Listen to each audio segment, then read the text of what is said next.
viewers, you're welcome yet again to your program Business Matters. On this edition, we are going to be looking at Nigeria and exactly where we are as a people as well as a corporate entity. My name remains Stephen Ipalbo Lawson. You're welcome.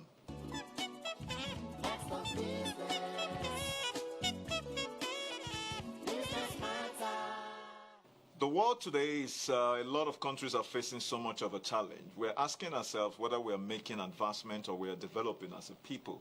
A lot of people are calling for different kinds of things, especially in terms of self-determination. However, some people are making the case that we are better together as a people, especially when it looks at the market strength. Let us see how well we'll do on this week's edition. We're having our business update.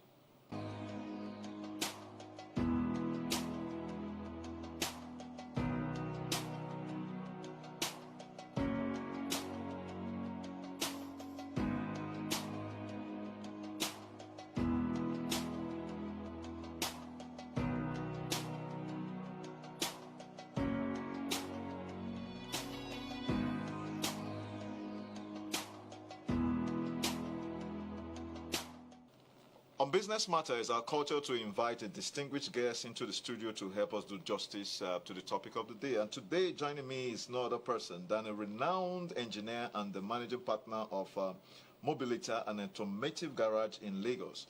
He's also the director at TopStep, a renewable energy company with focus on solar, agri, and electric vehicle. He has worked for Honda and BMW in Europe, Japan, and America before joining TopStep, and has a degree in engineering and a master's degree in operations management, as well as an MBA.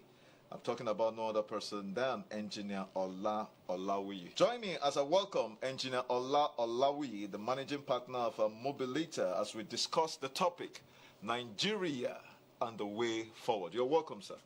Thank you. It's good to have you again. I mean, some of the things we're so excited about has to do with the fact that I think there is a patriotic spirit that I sensed earlier on when myself and yourself were having a conversation off air, and we looked at some of the issues with regards to whether greed is a capital offense or not, what actually fuels capitalism. And we also talked a little bit about Nigeria, whether we are doing well or we're not doing well. Because, I mean, today we're hearing so much of bad news, especially in the country. So we thought it well to see how we can explore what the way forward is as a people, maybe from an ideological angle or so, as well as economical angle, and the whole 9 yards as the case is. So I'm going to start off by asking you, what is your take about the country, especially economic-wise, from the First Republic to where we are today, even from the pre-independence? Have we made progress? I know this is very controversial. It can be very controversial. But as a country, we have actually done exceptionally well. Okay. So there's the story of Lagos. There's the story of Port Harcourt. There's the story of Abuja that wasn't there about 30 years ago. That's the story of democracy.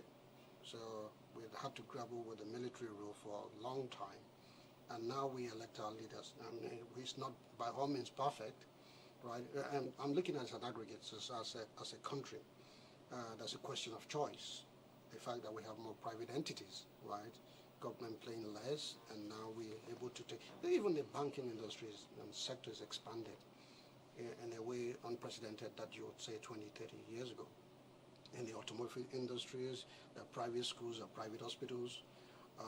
So people are actually taking control of their own destinations. So Nigerians are able to do that, you know.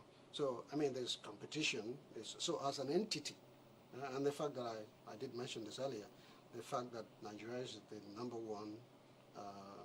biggest, with the largest economy in Africa. So the GDP is close to half a trillion dollars, you know. So there is there are more universities, there are private universities playing in spaces where they never played before. So the country as a road, even the road network is actually stretched out. The fact that we're able to produce our own power, independent power producers. So we're taking ownership of our own destination. So we're saying we want to be involved in production. We want to be involved in policy, so we can question our government. We can hold them accountable to some degree where we can. We can actually participate in governance. So these are things that didn't happen about 20, 30, 40 years ago. You know, the fact that we can move freely, you know, we can challenge our authority, our leadership in court. You know, you can argue about the effectiveness of this process, but the fact that we have the power to do it has to be a good thing. Now, what people do, and when it comes to total wealth, which is measured by the GDP, right? So there are more wealthy Nigerians than there were about 30, 40 years ago. That's true. The problem is that people confuse wealth creation with wealth distribution. So we have a wealth distribution challenge, that's true, right? So the gap between the very rich and the poor is expanding. At one point, polio was actually eradicated in Nigeria. You know, the cases of cholera outbreak, the cases of malaria, I mean, access to, I mean, we was once chemists before there were pharmacists, and the NAFDAC agency is doing a good job in trying to regulate, you know, drugs and bad drugs. So if you take a step back and look at the country and how far we have come, as a country, we have actually done very well. You know, our death rate, you know, mortality rate gone down. So, you know, infant mortality rate is sad, it's still very poor. I mean, there's still a lot of room for improvement. Even in the north, it's actually improved. So, you know, I think the numbers that came out on men mortality rate is about 48, 49 years old, and women are 52. You know, women just seem to live longer than the men. They do, because they worry less. So, but you know, I mean, they do worry less. So, they do worry less. I mean, they don't wear the crown. So, I mean, that is part of the reason, isn't it? Yeah. I don't want to go into any gender discussion, because we know that we're making a case for diversification, as a matter of fact, and of course, girl-child empowerment, those plays very critical role in and even those numbers have improved. The emphasis is on how do we distribute our wealth, not how do we generate it. I mean, we still have room to generate it. So your government is looking at, you know, pushing for a $1 trillion economy, and I think they'll get there. Oh, so they really? have the right policy, they have the right focus, the right motivation to get to a $1 trillion economy. But even at $500 billion, $450 billion economy, we're still the richest. So we're still the richest in the continent. So, but the question is, all right, and it's a valid one, it's a valid question, it's a valid argument that people have, is as we create wealth, we have to carry our people along. And this is what the government is battling with, and every country, even in America, even in Europe. This is how do you carry the weak among you along so that they don't miss out in this party ride, so to speak. Or become source of chaos or source of destruction, as a matter of fact, when you're trying to balance the social aspect of it. Because if you don't carry them along, they can become, you know, sorts of disrupting that which you're even trying to build. So what is it? Is it a social argument or economic argument? If it's an economic argument, we have an expanding market, we have a demand-led, demand-driven market, we have the opportunity to create value and make our people's life better. We have the ability to do that. We have the resource to do that. And what we have to do as a people is just take responsibility. Okay, so, but when we look at the banking sector, for example, I mean, people oftentimes say that the average narrative out there is that there is no true banking industry in Nigeria in terms of how manufacturers themselves are able to access funds or finance, especially for the real economy. And so more far that you can't find a situation in a country that is growing or advancing where you have the banking industry is richer than the manufacturing sector. Because the argument oftentimes has to do with the economic relevance of job creation, which people believe that if you are producing, you're obviously creating jobs. But if you are just basically getting into the banking service industry, you don't see where that trickles down into job creation. And in your own experience, I mean, as an intellectual and of course as a business person, do we see that this new central bank's drive for recapitalization going to actually address anything in the country? So, especially for asset acquisition, as a matter of fact. So it depends on what the bank, and you have to put everything in context. So context means that I am rolling out this policy because of my present predicament. So in a situation where you have very high inflation, where you have the banking sector, your financial sector is under stress, right? And when you're also looking to grow and double your GDP, from 500 billion to 1 trillion. So that's the context. So I have very high inflation, right? I have high under unemployment, right? I have high liquidity, and I want to grow the economy. So context. So now what do? You know, and my bank doesn't have the capacity, or my banking sector doesn't have the capacity to fund the kind of economy that I'm looking to attain. So the bigger the economy, of course, the bigger the opportunity, the bigger the jobs and all those fun stuff comes. So that's the context. So what do you do in that? You know, so you tell your banks, go find some more money. So if you find some more money, and I have controls on your loan to deposit ratio, how much money you can push out, how much you can keep, and all this fun stuff. But first you need to get the money. So once you find the money, right, then now I can advise you or encourage you to push this money into the real sector. So as a matter of fact, I mean, the CBN policy in this regard is actually positive. Within the context, I mean, you've pointed out. But the other problem is that as you begin to increase the barrier to entry, well, this is the problem, and this is the argument that you probably see in some quarters. So as you begin to increase the barrier to entry, right, you might end up inadvertently creating an oligopoly or quasi-monopoly. So you have to be very careful on how you manage that. And then you can manage that with the regulations. So, you know, so you just have to be very careful. So we want a market. If it's at all possible, we want a market where you have many players. If you have many players, right, you have competition. If you have competition, you know, you create exciting value for your customers and for the consumers. But also in context, you know. In context is, you know, if I lower the threshold for capitalization, right, I have many players, right, but they're not strong enough to be able to carry up to get to the $1 trillion economy. All right, we're going to go on a short break. As soon as we're back, the conversation continues.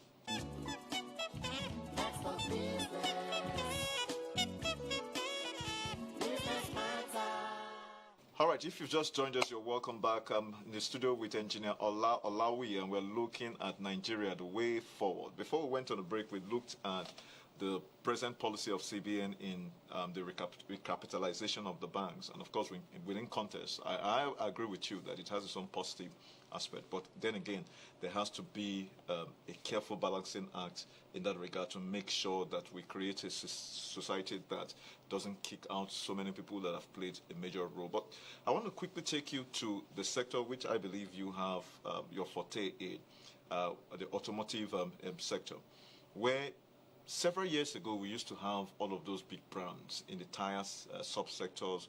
Today we have some of these Nigerian brands like the IVMs, like the Nords and the rest of that, so to speak. Yet we don't seem to see a lot of advancement in that particular sector. We know the government actually had come up with a lot of the automotive policies in trying to, you know, drive the indigenization of a lot of those operations.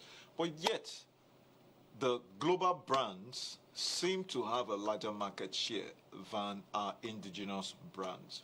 Why don't we seem to have this market expanded in the or to the benefit of our indigenous brand? Especially with the assemblies. I mean, where the plants not coming up? There's something called core competency. What are we known for as a country? So what are we good at? What are we best at? We can't be good at everything. We can't be good at making planes and making... so if you look at 30, 40 years ago, the world isn't as connected as it is today. True. It isn't. So at that time, we were operating, and most countries were operating what was more a close economy. So it was more protectionism, right? So again, you have to put everything in context. So this is what was happening. So it was very, very difficult for you to get your suppliers to supply your products into your country. So what you do is you make those products locally, right? But because you make it locally doesn't mean you're efficient. It doesn't mean that's the best cost that the market. But now the customers are saying, I don't just want your product, but I want it at a very competitive price. So where you go to, again, you will go back to the story of optimization.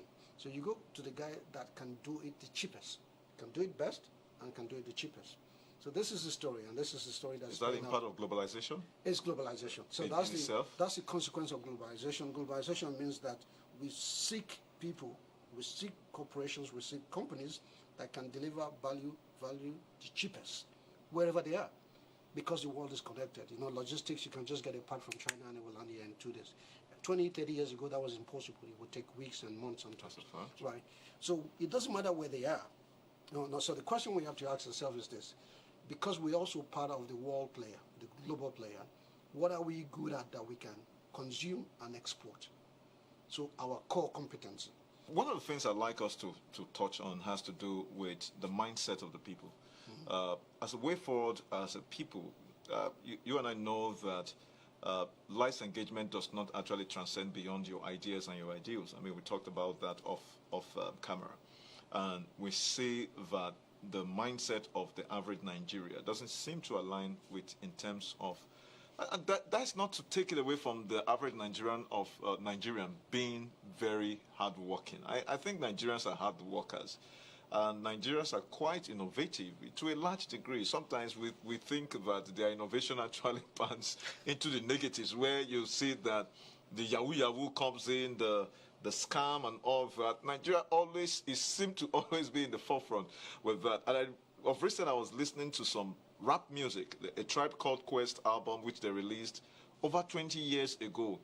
And they mentioned Nigeria in one of their lines in the lyrics. And I was like, wow, this is fantastic. I had to even share it when Q-Tip actually made that comment. Also, Lil Wayne, in terms of also his own rap version, actually mentioned Nigeria. So you see, Nigeria, there's something about Nigeria that is quite, it's an enigmatic, idea that sometimes I try to wonder why that doesn't seem to translate in our value system.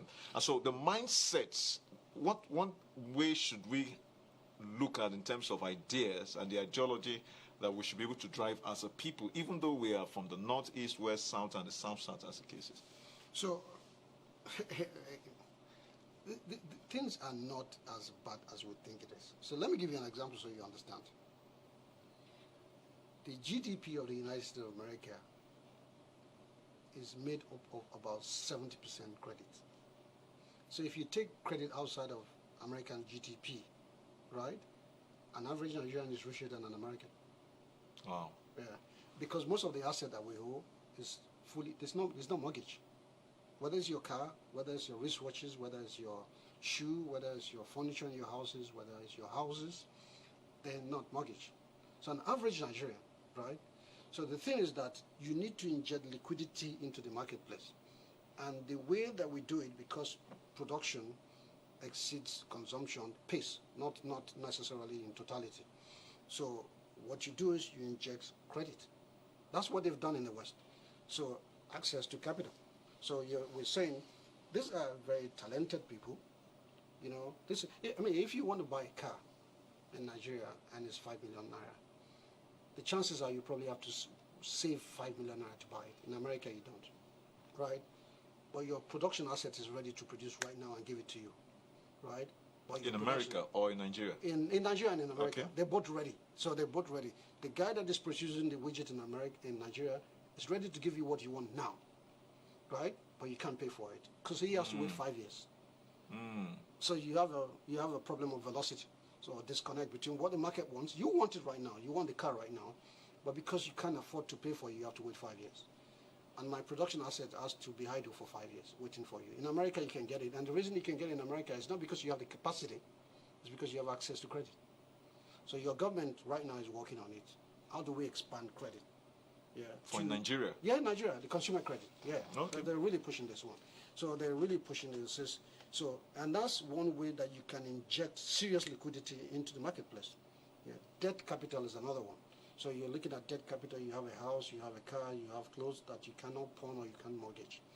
So, I can repurpose the asset trapped in this, the money trapped in this asset, and then divert towards something else. So if you begin to work on it, again, you have to understand the dichotomy and the difference between this Western civilization and what is happening in Nigeria. So again, an average American is in debt compared to an average Nigerian, right? But the debt actually drives the economy, drives production. In Nigeria, debt to this GDP ratio, private debt to GDP ratio is less than 3%. In America, it's 70% of the GDP. Wonderful. So these are the things that they can. So as long as an entrepreneur, and we have a lot of them, I wish I was 25 again. A lot of them. Seriously, 25 again at this time. Wow. When I was 25, there was no internet. Yes. When I was 25, there was no cell phone. There wasn't. When I was 25, there was how did we survive those years? How did we survive those years? We did survive. There was no blue line. There was no red line. There was no Abuja. Which is an entirely new market, a thriving market in of itself. So it's just real excitement. The connectivity, that has been enabled by transportation, right? I mean, you start to plan days in advance just because you want to travel to Ibadan. When I was growing up, now you could get to Ibadan in 40 minutes, right? And you can actually live in Ibadan and be here.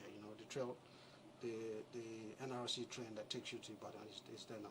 So what I'm saying is the opportunities are there, and if you continue to look for problems and excuses, you'll find them. You find them. Forgive me for laughing. That was funny. They're there.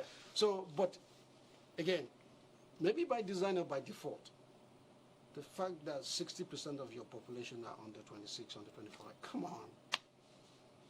Come on. So what's the mindset that we should have as a people, whether those in government or those that are being governed?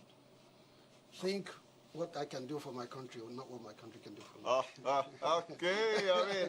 I mean, somebody was going to say that. Hey, listen, that is a country that has been doing something for you. Yeah. I mean, it has the right to make those kinds of demands. So yeah, the mindset obviously is that, and one of the point I want to take from you is this: that things are not as bad as we picture them to be. However, some people will tell you that we don't even have a standard health sector in the country. A lot of our drugs, some of the drugs in terms of adulterated products is still very, prevalent in the markets. If we're not able to, curb all of those, negatives as a matter of fact, it obviously has to affect our individual sense of wealth and well-being, as well as the economic, especially when it comes from that sector. What is your take on that? So I'm going to tell you a little story that would underpin all of this. So there's this one man called Dangote. So Dangote wasn't made or born on a Monday, Tuesday, Wednesday, or any different from the rest of us. Okay. I mean, it's not. There's nothing special about Dangote. I mean, nothing. But Dangote, by all accounts, is not the richest person in the world. Elon Musk is actually much richer than Dangote. And the single largest investment that Elon Musk has ever made is about $8 billion, actually under $10 billion, right? And he made it outside, it's not African country. So Dangote saw a gap. That's a gap. So you could take that gap, go to your beer parlor and complain about it. He could do that. He could do that. There's nothing stopping him. And he's saying, I'm going to take the biggest single risk of my life. Nobody's ever done it. The single biggest train refinery in the world, $22 billion.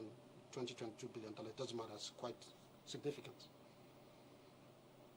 In Lagos, 6 times the size of Victoria Island.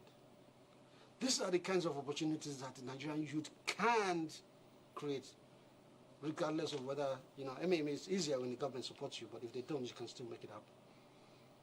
And the reason that is able to do that has very little to do with government, is to do with the size of the market. This is society, and this is a story that we have to keep telling these guys. And this is where the news media, including your station and your program, comes along. You keep telling them the power that resides in you is bigger than you could ever imagine. Than even the challenges that you're Oh, it's bigger. The fact that there's a challenge, you should be excited about it. Because if the challenge is localized, so you have a challenge that is among 20,000 people, then the business proposition for that doesn't make sense. So you have now 30 million, 40 million, 100 million people that are hungry. This is the whole point of going to school, to acquire skills so that you can solve real life problems. This is the whole point. So they have to be reminded, you don't go to school to get a job. That's not why you acquire skills. You go to school to get skills so that you can solve these problems. Everybody needs to be reminded. I'm an engineer, so I'm looking for a job. What does that mean?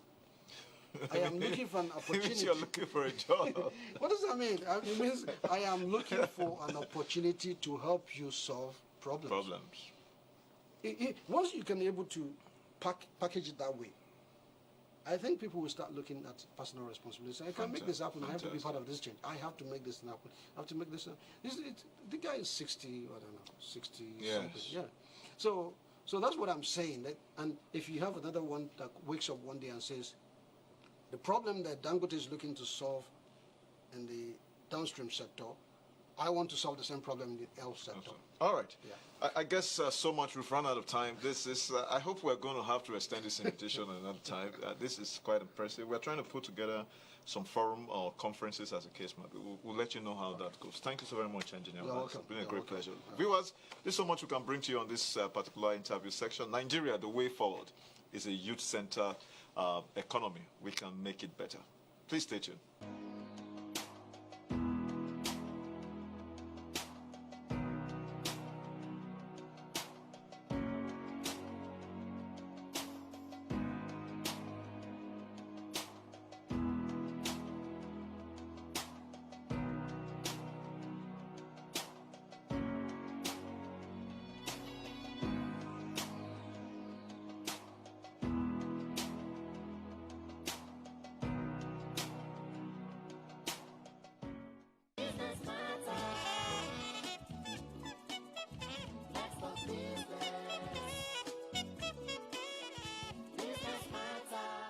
Thank you, viewers. There's so much we can bring to you on this week's edition of your program, Business Matters. Remember, the mindset you need to have is this: what is in you is greater than the challenges that are out there. And the challenges themselves are just opportunities waiting for that solution, that innovation that you can only bring to the table.